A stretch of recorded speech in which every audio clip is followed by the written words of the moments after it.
Action star എന്ന വിശേഷണം സ്വന്തമാക്കിയ മലയാളത്തിലെ ഏക നടിയാണ് വാണി വിശ്വനാഥ്. പോലീസ് വേഷത്തിലും സ്റ്റൈലിഷ് ലുക്കിലുമൊക്കെ സംഘടനം അവതരിപ്പിച്ചാണ് വാണി പ്രേക്ഷകരുടെ മനസ്സിൽ ഇടം നേടിയത്. വാണിക്ക് മുൻപും ശേഷവും ഇത്തരമൊരു കഥാപാത്രം ചെയ്യാൻ സാധിക്കുന്ന നായികമാർ ഉണ്ടായിട്ടുണ്ടോ എന്ന് ചോദിച്ചാൽ അതിനുത്തരം ഇനിയും ലഭിച്ചിട്ടില്ലെന്ന് തന്നെ പറയാം.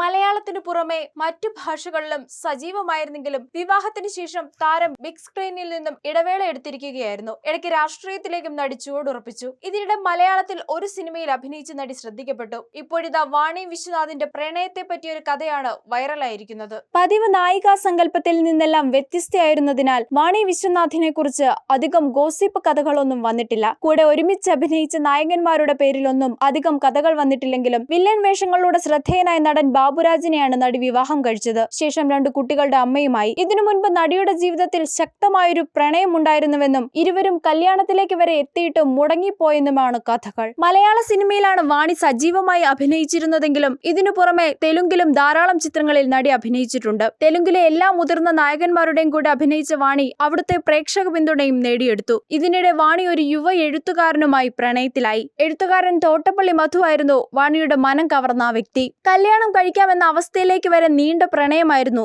ഇവരുടേത്. ഒരു അഭിമുഖത്തിൽ സംസാരിക്കവേ വിവാഹം കഴിക്കാനായി താനും വാണിയും അമ്പലത്തിൽ വരെ പോയെന്നും പിന്നീട് അവിടെ സംഭവിച്ചത് എന്താണെന്നുമൊക്കെ മധു വെളിപ്പെടുത്തി. അദ്ദേഹത്തിന്റെ വാക്കുകളാണ് ഇപ്പോൾ വൈറലാവുന്നത്.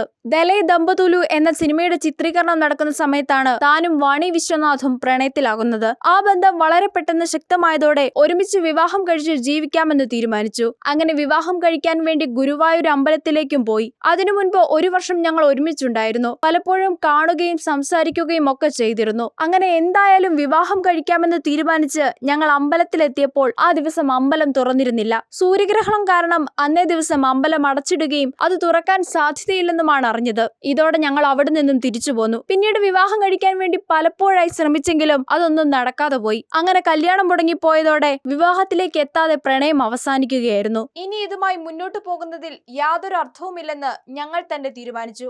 അങ്ങനെയാണ് ബന്ധം അവസാനിപ്പിച്ചതെന്നും ആ വേദനയിൽ നിന്നും താൻ ഒരു കവിത എഴുതിയിട്ടുണ്ടെന്നുമൊക്കെ വെളിപ്പെടുത്തിയിരിക്കുകയാണ് മധു.